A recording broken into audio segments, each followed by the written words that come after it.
তো ল্যাপটপ বা কম্পিউটার মাধ্যমে আমরা যদি বাংলা লিখতে যাই তাহলে অনেক সময় খণ্ডত্বটা কিন্তু আমরা লিখতে পারি না।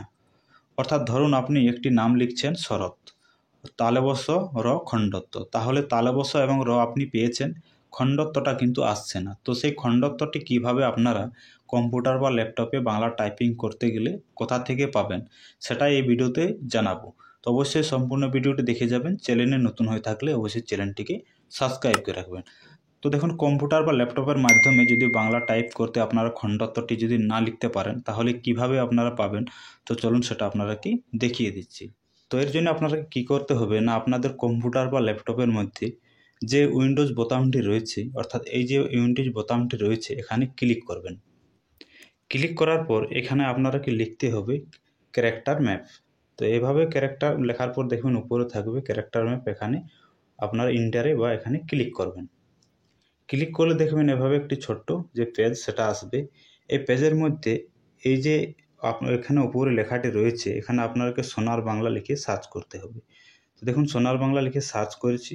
সার্চ করার পর নিচে আসবেন, নিচে বাংলা দেখবেন লেখাতে রয়েছে, নিচে আসে আলো দেখবেন আপনারা পেয়ে যাবেন।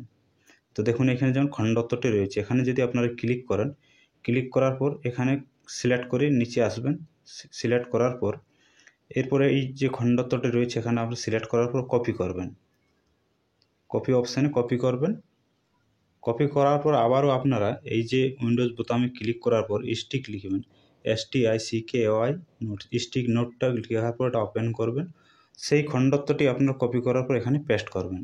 তো দেখুন এখানে পেস্ট করে নিয়েছি। এরপর যদি আপনারা সেই খণ্ডত্বটি কোনো জায়গাতে লাগান, যেমন শরৎ, এরপরে এখানে খণ্ডত্বটি আপনারা বসিয়ে দিবেন। দেখুন এখানে কপি করে আমি সেটা বড় করে দেখিয়ে দিচ্ছি।